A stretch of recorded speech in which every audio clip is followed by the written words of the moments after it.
Audio Jungle। अस्सलाम वालेकुम प्यारे बच्चों, मैं हूं आपके साथ आपका फिज़िक्स का teacher Arsalan Rashid from star institute Taunsa campus. आज हम डिस्कस करने जा रहे हैं फिज़िकल क्वांटिटीज़।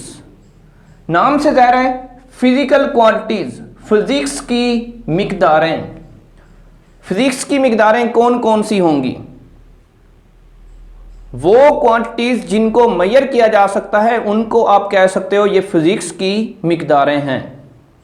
जो मेजरेबल हों, जिनको मेजर किया जाता है वो फिज़िक्स की मिक़दारें होती हैं। जैसा कि हम एग्जांपल ले सकते हैं कि इस टाइम सर अरसलान की लेंथ कितनी है, तो आप कह सकते हो सपोज करें 6 फीट। इसका मतलब ये जो लेंथ थी इसको आपने मेजर कर लिया, ये मेजरेबल है। आप मैस की बात करते हो, मेरा मैस 40 kg है, ये भी मेजरेबल क्वांटिटी है। आप टाइम की बात करते हो कि हाफ आवर के बाद ये लेक्चर ख़त्म हो जाएगा। इसका मतलब आधे घंटे के बाद अगर ये लेक्चर ख़त्म हो जाएगा तो उस आधे घंटे को आप मेजर कर सकते हो, टाइम को भी आप मेजर कर सकते हो। तो ये मेजरेबल क्वांटिटीज़ आपके पास फिज़िकल क्वांटिटीज़ कहलाती हैं। यहाँ पे हम लिख सकते हैं दैट और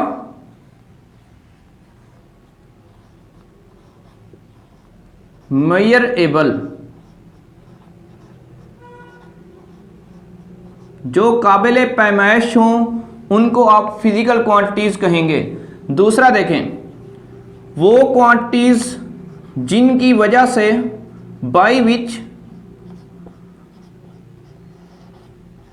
फिजिक्स लॉज आर एक्सप्रेस्ड, जिनकी मदद से हम फिजिक्स के लॉज को एक्सप्रेस करते हैं। इस सेंटेंस की अभी आपको समझ नहीं आई होगी कि फिजिकल क्वांटिटीज़ में हमने ये बात क्यों कही है कि जिनकी मदद से फिजिक्स के लॉज को एक्सप्रेस किया जा सकता है।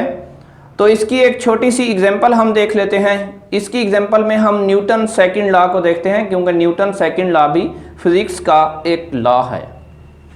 तो देखो बच्चों, न्यूटन सेकंड लॉ में आप लिखते हो F is equal to ma।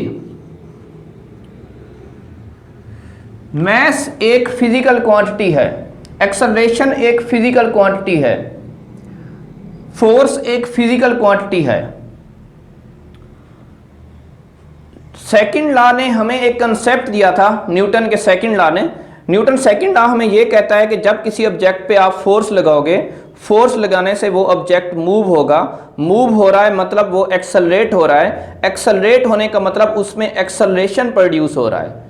इसका मतलब जब आपने फोर्स लगाई उसमें एक्सेलरेशन प्रोड्यूस हुआ। वो जो एक्सेलरेशन प्रोड्यूस हो रहा है वो फोर्स के डायरेक्टली प्रोपोर्शनल है। जितनी ज़्यादा फोर्स लगाएंगे उतना ज़्यादा एक्सेलरेशन होगा। वो मैस के इन्वर्सली प्रोपोर्शनल है। आपके पास कम मैस है, कम मैस को मूव कराना आसान है, ज़्यादा मैस को मूव कराना मुश्किल होता है। तो कम मैस ज़्यादा एक्सेलरेट होगा और ज़्यादा मैस कम एक्सेलरेट होगा।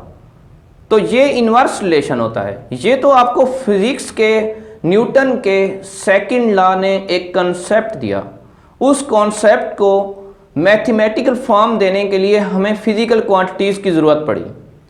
तो जब फिजिकल क्वांटिटीज़ की ज़रूरत पड़ी तो इन फिजिकल क्वांटिटीज़ की मदद से हमने न्यूटन के लॉ को एक्सप्रेस कर दिया। अगर ये फिजिकल क्वांटिटीज़ ना होती तो हम न्यूटन सेकंड लॉ को मैथमेटिकल फॉर्म ना दे सकते। इसलिए हमने लिखा by which physics laws are expressed, जिनकी मदद से हमने फिजिक्स के लॉ को एक्सप्रेस किया है। तो ये आपके पास आ जाता है फिजिकल क्वांटिटीज़ के बारे में। फिजिकल क्वांटिटीज़ की एग्जांपल में आपने ये देखा, वो क्वांटिटीज़ जिनको मेजर किया जा सकता है। लेंथ हो गई, मैस हो गया, टाइम हो गया, इनको मेजर किया जा सकता है। तो बच्चा मुझसे क्वेश्चन करता है कि सर मेजर फिर किसको नहीं किया जा सकता? मैं उसको आंसर देता हूं कि बच्चों देखो, अगर हम मिस्टर बीन की बात करते हैं, इस टाइम मिस्टर बीन को देखें, आप देखते ही ये कहेंगे कि मिस्टर बीन इस टाइम गुस्से में है।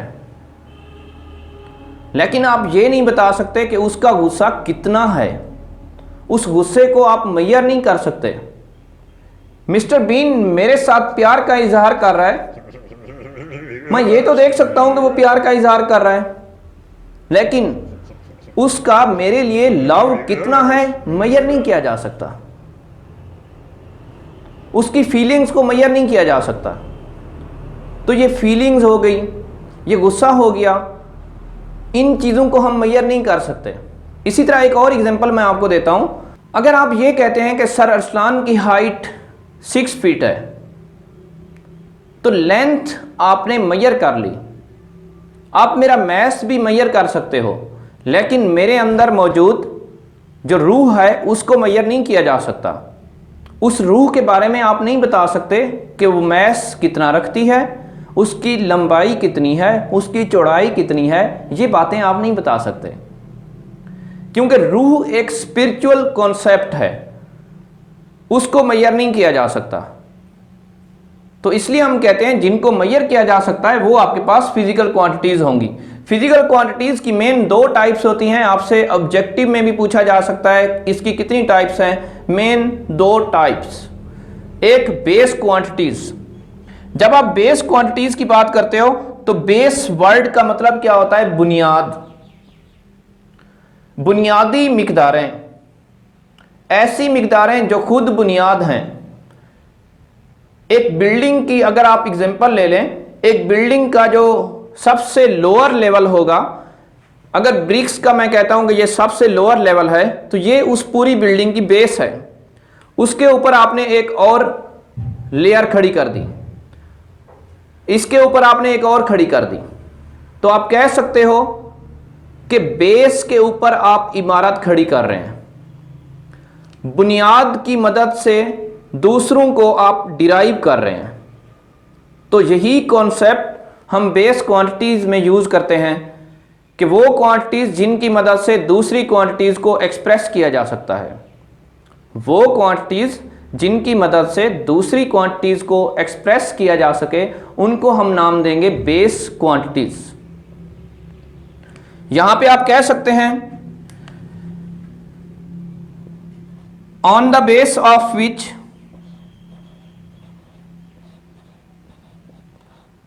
on the base of which other quantities are expressed, other quantities are expressed।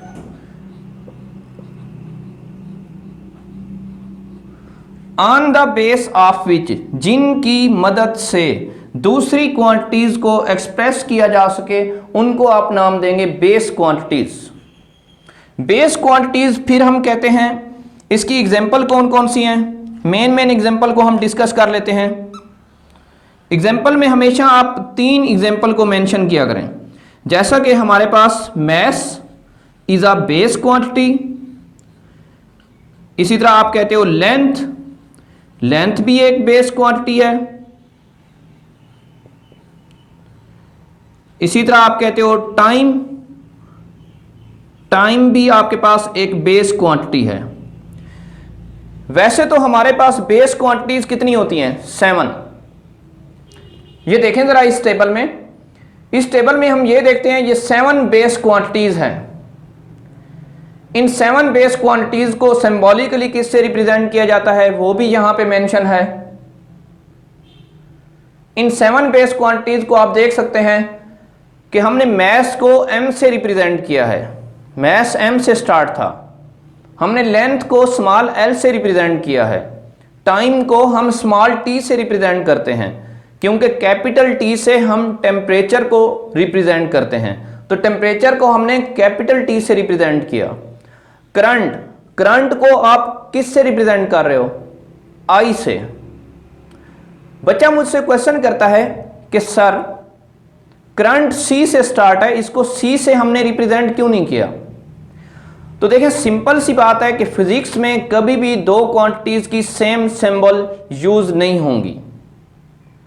C capacitance है, कैपेसिटेंस को C से रिप्रेजेंट किया जा चुका है, तो करंट को C से रिप्रेजेंट करने के बजाय करंट हमारे पास क्या है, इंटेंसिटी ऑफ करंट या करंट इंटेंसिटी, उस इंटेंसिटी के आई की बेस पे हम करंट को आई से रिप्रेजेंट करते हैं। इसी तरह देखें, हमारे पास है इंटेंसिटी ऑफ लाइट। अब लाइट के एल की बेस पे उसको एल से रिप्रेजेंट किया गया है। Amount of substance, amount of substance को हम एन स्मॉल एन से रिप्रेजेंट करते हैं, नंबर ऑफ मोल्स। तो ये तो आपके पास है बेस क्वांटिटीज, 7 बेस क्वांटिटीज हैं। इन 7 बेस क्वांटिटीज को आपने याद रखना है और एग्जाम्पल में आपने 7 को मेंशन नहीं करना, एग्जाम्पल में आपने सिर्फ 3 को मेंशन करना है। एमसीक्यूज इसमें से जो पूछी जाती हैं वो कौन सी हैं? एक ऑब्जेक्टिव इसमें से ये पूछी जाती है कि बेस क्वांटिटीज कितनी होती हैं। बेस क्वांटिटीज बच्चों 7 होती हैं। पूरी दुनिया में जहां भी चले जाएं बेस क्वांटिटीज 7 ही मानी जाएंगी, 7 बेस क्वांटिटीज होती हैं। दूसरी इसकी एग्जांपल ये बनती है कि base quantities not depend on other, क्योंकि ये बुनियाद हैं, ये बेस हैं, ये किसी पे डिपेंड नहीं करती। Not depend on others. तो ये तो हमने बात की है बेस क्वांटिटीज की। बेस क्वांटिटीज के बाद डिराइव क्वांटिटीज की बात करते हैं। डिराइव क्वांटिटीज में देखें, डिराइव का मतलब क्या होता है? डिराइव का मतलब होता है माखोज, अख्ज करना, किसी और चीज से अख्ज करना, ये माखोज। जैसा कि आप एग्जांपल एक बता सकते हैं, F = ma, फोर्स को मैस और एक्सेलरेशन से हमने डिराइव किया, तो force is a derive quantity. ऐसी क्वांटिटीज जिनको हम एक्सप्रेस करते हैं दूसरों की मदद से, वो आपके पास डिराइव क्वांटिटीज कहलाएंगी। The quantities that are expressed in term of other physical quantities, जिनको हमने एक्सप्रेस किया in term of other physical quantities. तो यहां पे आप लिख सकते हैं that are expressed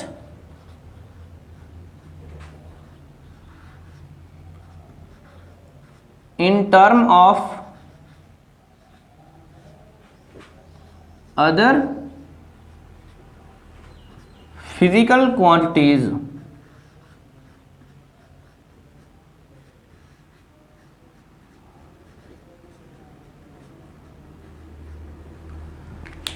that are expressed in term of other physical quantities, जिनको हमने एक्सप्रेस किया in term of other physical quantities, दूसरी फिजिकल क्वांटिटीज की मदद से, वो आपके पास डिराइव क्वांटिटीज कहलाएंगे। डिराइव क्वांटिटीज की एग्जांपल हम दे देते हैं। नंबर 1 फोर्स, नंबर 2 एरिया की आप एग्जांपल दे सकते हैं। सिंपल एग्जांपल है area, length multiplied by width, length और विड्थ को मिला के हमारे पास एरिया बनना। इसी तरह आप कह सकते हो volume, length multiplied by width multiplied by height, 3 quantities को मिलाने के बाद आपके पास वॉल्यूम बना। जैसा कि फोर्स है, फोर्स को अगर आप लिखते हो तो आप लिखते हो F = ma। इसका मतलब फोर्स मैस और एक्सेलरेशन पे डिपेंड कर रही है। यहां से एक बात, एक ऑब्जेक्टिव पॉइंट आता है कि derive quantities depend on other quantities, ये दूसरी क्वांटिटीज पे डिपेंड करती हैं। That are depend on others, जो दूसरी क्वांटिटीज पे डिपेंड करें।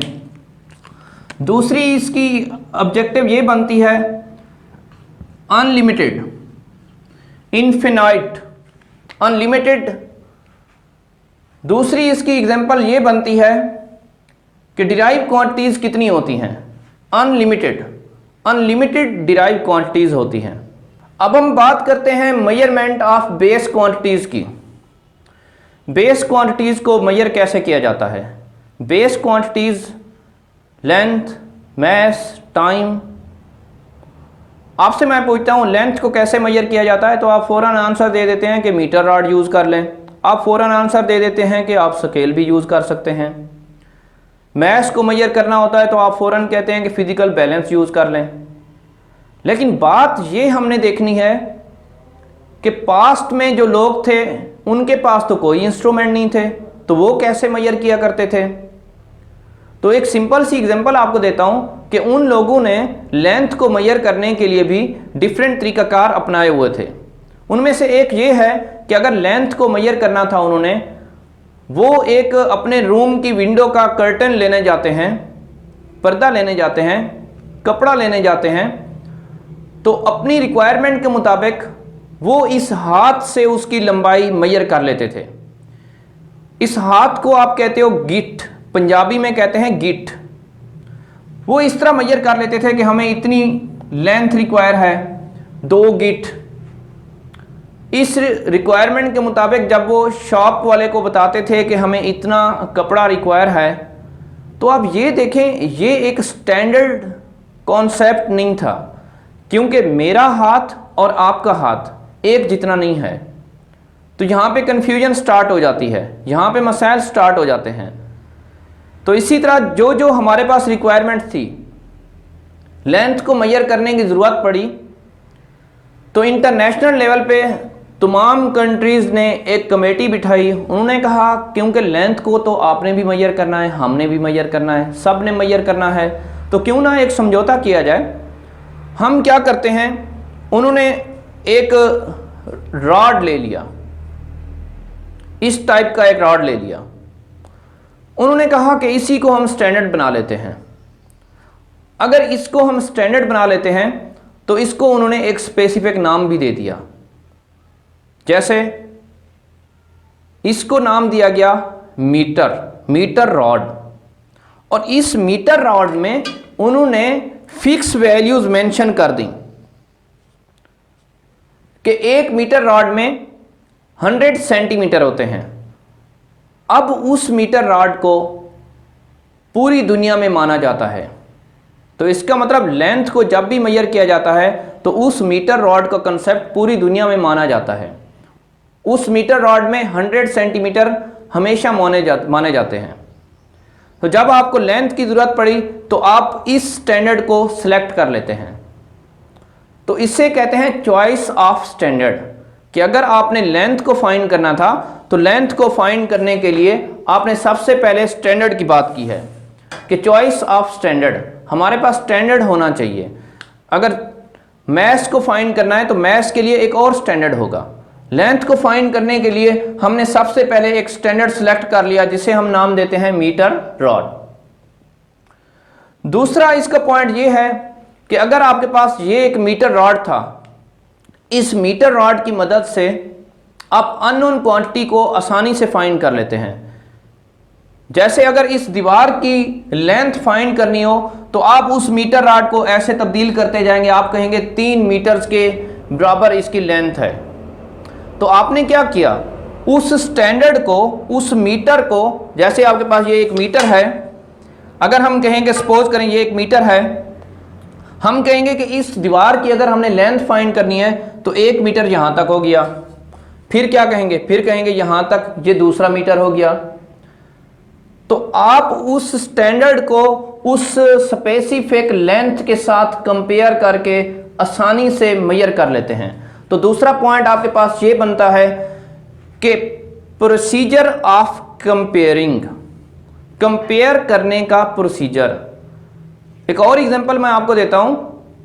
हमारे पास है मैथ्स को मेजर करने के लिए, ये स्पेशल आप लोगों के लिए मैं लेके आया हूं बाहर सब्जी वाले से, थोड़ी देर बाद उसको वापस भी करना है।